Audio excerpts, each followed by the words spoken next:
Welcome back for another episode of the Chamber Podcast. My name is Rob Johnson. Thanks so much for joining us today. In studio of Mike Elder. He is the founder of Zebra Insulation based out of Howell, Michigan. Mike, welcome to the show. Yeah, thank you. So insulation is obviously, it's a support of the trades. It's something that a lot of people don't necessarily think about during the home building process or probably even on a day-to-day basis, unless you're a mouse or two rolling around in your in the side of your home. So walk me through what Zebra Insulation does for its clients. Yeah, so our big thing is we do some new home construction, but the core of our business right now is residential homes that have been, 30 years old, 40 years old, or older that are under insulated. And that's where it comes down to. These homes built in the 80s, 90s, were built to a different level of insulation, and it's close to a third of what they recommend now, or even half of what they require now. So these people are experiencing high heat bills in the winter, high air conditioning bills in the summer, or they're just having a tough time with moisture. A lot of times under-insulated houses start to get moisture on the underside of the ceiling or on the walls, and they're trying to fix problems. And that's where, as the weather gets real warm in the summer, real cold in the winter, everybody starts thinking, oh man, I got to get this fixed. And that's where we're really there to help 12 months out of the year. But it definitely, people get more front of mind when they are living in a real cold or real hot house. Okay. So tell me a little bit about Zebra and how it came into being. Yeah. So I've always wanted to own my own business. So I actually went to college for entrepreneurship. And when I got out, I had the plan of let's go get a real job for about 5 years and go open a business. Well, 5 years turned into about 15. But most recently, before I started Zebra, I was traveling probably 120 nights a year, 130,000 airline miles a year. And it was one of those, now seems like the right time. Let's go open this business. Let's get off the road and just let's see what we can do to kind of help the community resolve some of their, heating, cooling issues in terms of controlling the temperature in their house. And it gives me the benefit of being able to be my own boss and be home more. What type of industry were you in before? So I worked in the pet supply industry for about 10 years, and I worked in the RV industry for about 5. Okay. Very good. And walk me through what made you land on insulation specifically. So I had a franchise recruiter reach out to me, or I guess he's a franchise salesperson, and he was trying to sell franchises. So I sat down with him and he walked me through probably 15 different, what he considered top franchises. Is it like someone that they'll open up their coat and they have all these watches in there? He's got all these different type of, these different type of franchises he could sell you? Think of the Zoom version of that. Yes. That's what it was. Oh, you don't like insulation? You can sell water bottles. You can sell that's gold exactly what it globes was. You want a Planet Fitness? We can do that. That kind of thing. Wow. So as we walk through them, insulation, the projected growth on it, and the requirements that they're now, putting in place for existing homes will need more insulation. So that's what really kind of brought me to it. And as I walked through the process, I quickly learned I wasn't a franchisee. It's just... You weren't franchise material. I wasn't. So I broke off from them and decided, I'm going to do this on my own. A lot of what they brought to the table wasn't real relevant. So I didn't think I was losing a lot by not going with them. And basically I started starting it on my own. Okay. Well, I'll tell you what, Ray Kroc will be disappointed in you. You don't want to go into the franchising model. But, I did. So when I worked in the pet industry, I worked for the biggest franchisor of pet retail stores. So I have spent time in it, but that's where at the same time, I'm probably not the franchisee. Sure. No, I understand, because you own a business, but you don't. Exactly. You're always going to have that person over your shoulder being like, hey, listen, you put out that water bottle. It had the black and white logo, not the pink logo. And that was actually a lot of what it was. It's like from the marketing stuff. What am I allowed to do? What am I not? And they're pretty strict. Oh yeah. Well, a lot of it, if listeners aren't aware, when you go to franchise, you can either underwrite your own marketing company or you have to use their creative. Mm-hmm. And if it's locked up to their own creative, then you have to just hope that they're good at marketing, because you can't really color outside the lines and do your own thing unless it's approved by corporate. And that's not ideal for a lot of people. Which is what this was. Yeah. Yep. You had to do it all through them. And I'm like, well, I don't know if you guys are any good or not. And right. Yeah. So I'm like, I'd rather bet on myself. Absolutely. Good bet indeed. So how far in are you on the business? How long has it been up? About 8 months now. How's it going? Good. As we got around Christmas and that kind of time frame, we were fairly slow. A lot of people forget about everything other than, Thanksgiving, Christmas. Sure. We just had our best month ever in February. We're on pace to have our best month ever in March.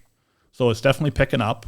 We've actually tightened up the area, because when we first started, we were going further than we probably wanted to. But now we're kind of sticking to that Livingston County, Oakland County, maybe even down to Ann Arbor, up to Grand Blanc, to try and keep it from driving all over Michigan, which is nice. And we're getting enough work to stay busy doing that. I want to go back to probably the 30 days before you launched the company. This is, I think, where a lot of people make really critical mistakes when they start up a company. And I want to go through your process and just walk through what that was like for you. So as you get this idea for an insulation company, you obviously have to look at a website and equipment and how you're going to attract customers. What was that process like for you? So I made a hard pivot about 30 days before we went live, and I'll walk you through that. But it was about a year ago now. Knew I wanted to do it. So we actually found a website company that was able to build it for us. They still manage our SEO to this day. And that's been going really well. Good. So once they got that built, I found out you have to have a builder's license to do insulation, which the franchise people did not share with me. So I got to go and do a little pause, get my builder's license, and so that we could legally do insulation. And really, we started doing some marketing and really a lot of word of mouth. People that we knew wanted insulation because we'd been talking to them, and they kind of were waiting for us to be ready. So about 30 days before, our plan was to hire people. I wasn't going to be day-to-day in the business, and some things transpired at my day job that I didn't really agree with. So I said, you know what? I'm going to do it. So instead of hiring somebody to run it full-time, I jumped in to run it full-time, and the rest is history. Was there any fear going from, obviously corporate America is never 100% secure, but was there any fear going from, a relatively safe position to jumping into the wild, wild west that is entrepreneurship? Oh, terrifying. Yeah. But that's one of those, my wife has been huge through this. So she's a dental hygienist by trade. She had been working, I'll call it maybe a day a month or so, just kind of keep her skills up, but she spent a lot of time with the kids and stuff like that. Yeah. So she's actually gone back a couple days a week to just kind of keep cash coming in as we get the business off the ground and have unexpected, expenses with the business, things like that. But yeah, absolutely terrifying to, jump in and go, let's do this, and, not have that paycheck hit your bank account every other Friday. Yeah. 'Cause it's all up to you. Yep. And with that, you're in a very project-based business, so there's not a lot of recurring transactions, I would imagine, in what you're doing. Right. How do you hedge against that to ensure that the business stabilizes and continues growing? I'm really proud in the quality of work that we do, and that's where referrals come in big for us. Because, like you said, I should never have to go back to your house to insulate it again. Right. If you move, that's a different conversation. Sure. But if I'm coming back, something went wrong. So that's where referrals are huge for us. And up until last week, we were 5.0 on Google with, I think we were up to about 30 reviews or so. And we had our first customer, or actually not even customer. We didn't work with her. I refused to do business with her. That went and gave us a negative review. Yeah. But at the end of the day, I'm very proud in the quality of work that we do. And that's what ultimately right now is driving quite a bit of our business, is that next person referring from the one they knew. So how did you respond to the negative review? Or did you respond? So I put the 24-hour rule in place, Mm-hmm. and I made it about 12. Sure. And it's eating at you. Yep, it was. And I went and Understood. I sucked it up, and I gave a very polite, I'm sorry we couldn't be a good fit for each other. I really hope you can find somebody that wants to help you with what you think will be the right solution. But at the end of the day, what she wanted wasn't going to fix her problem. Right. And I'm not in the business of just having people give me money for things that aren't going to fix their solution. So that's basically the way I summed it up in the. Did that make its way into the review? Like, yeah, the it's in synopsis there. of Yeah, that? yeah. Anybody can go look at it. It's there. And that's good. And I think if you were at that Triple B meeting that I spoke at, I think I talked about reviews during that. Mm-hmm. And that if you're listening to this and you're a business owner and you get a negative review, how you respond can be as powerful of a marketing tool as a positive review. And what most people will do is like, hey, I'm really sorry you had a bad experience. Call this number and we'll give you a free gift card to Applebee's. Don't do that. That's really stupid and shows that you have very little customer service handling. Like exactly what you did is exactly how you should do it. And that's actually why I did it. I remember you saying that. Oh, really? I didn't actually remember it being you, but I remember hearing it. Sure. And, I'm like telling myself. I'll take the credit. The way that you respond to a negative review can actually be more powerful than 5-star reviews. And I'm like, I'm going to tell myself that. I don't know how much I believe it, but it's making me feel better right now. Yeah. Well, it's just human behavior. Like right. When you go to a restaurant, do you sort by lowest or highest reviews? Right. You always go highest. Right. And then you're going to go down and you're going to see, all right, well, here's what the negative reviews had to say. Mm-hmm. And you want to see, at least I personally, and the data backs this up, I want to see how people respond to it. Yep.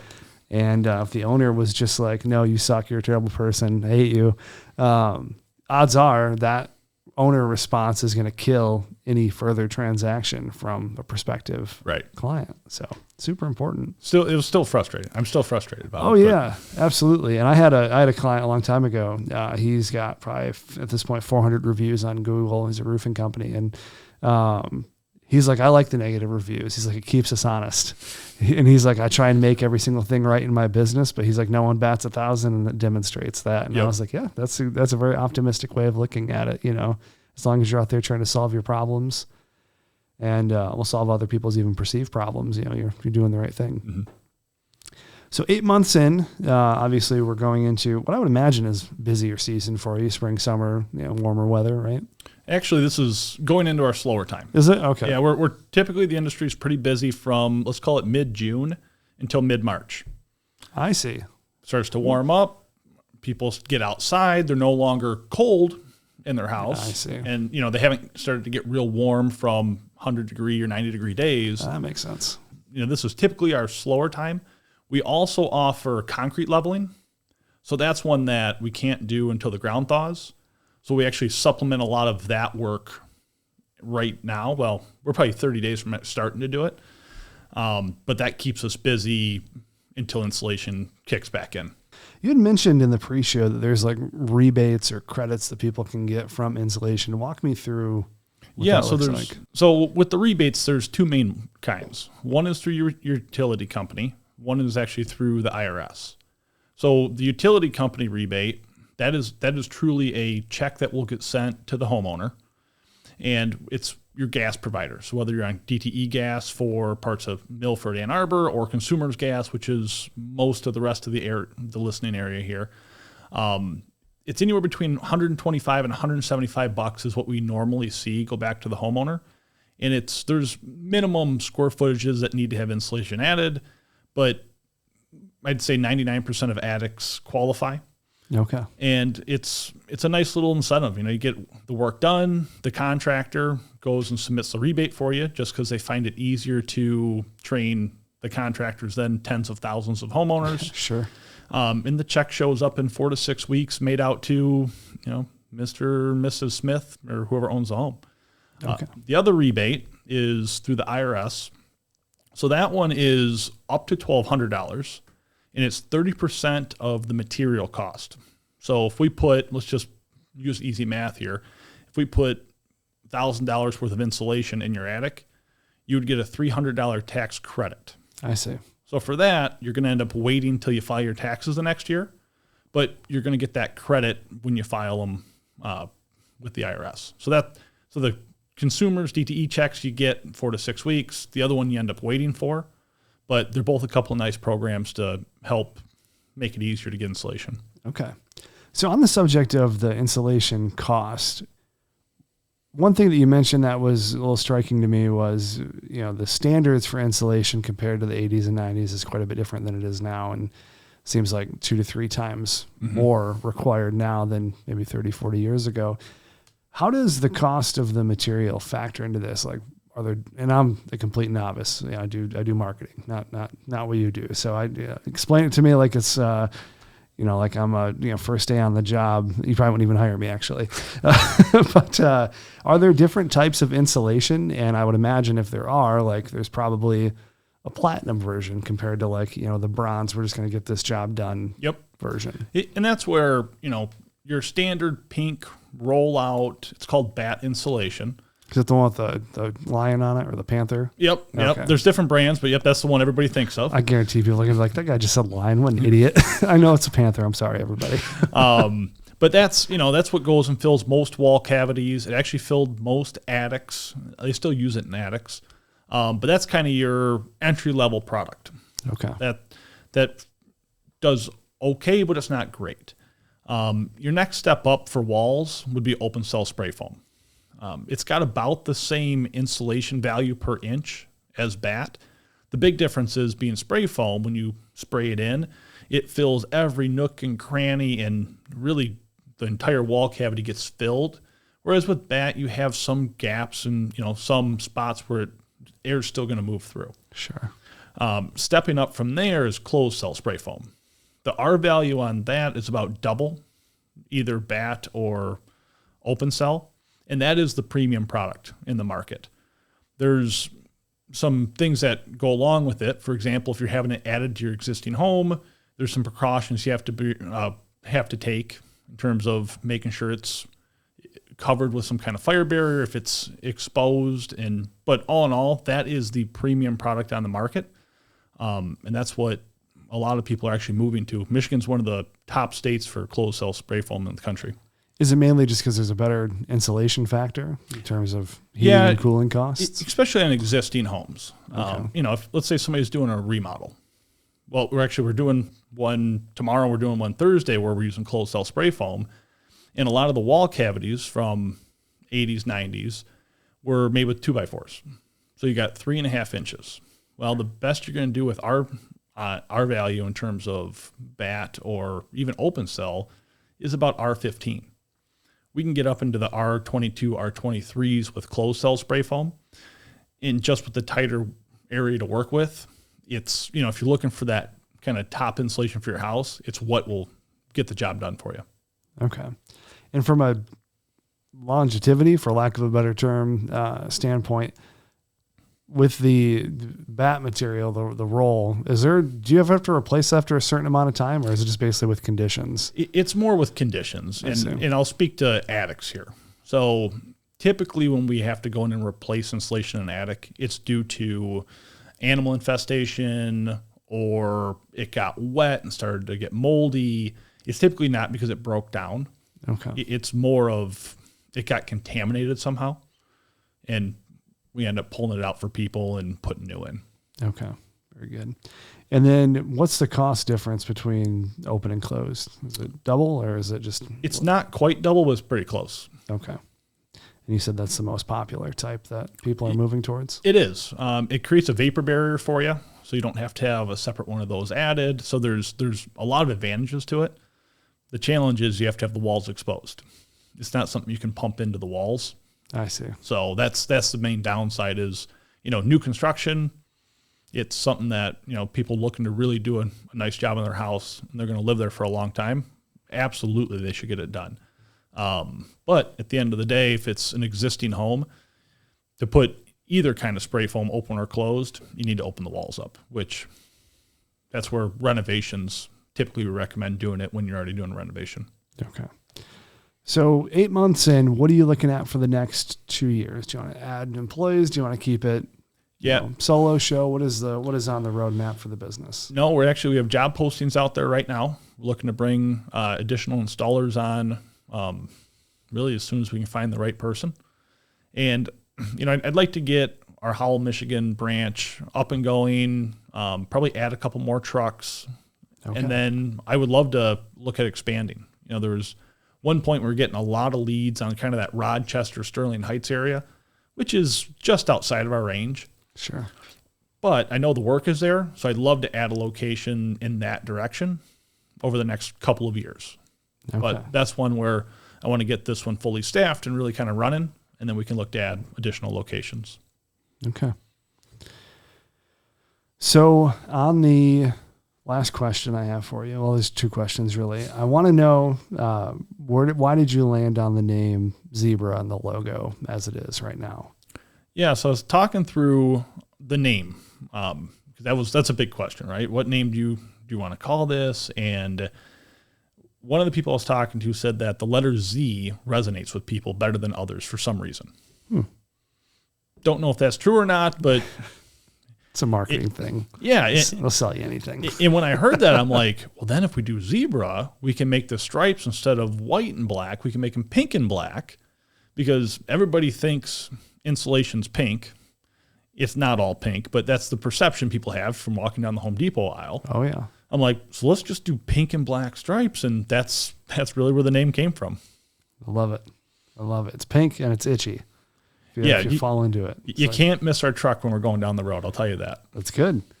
It causes an impromptu accident. People are like, what in the hell is that? They're not paying attention. Very good. So if people want to, potentially join the team, or B, learn more about your services, where do you want to send them to? Yeah.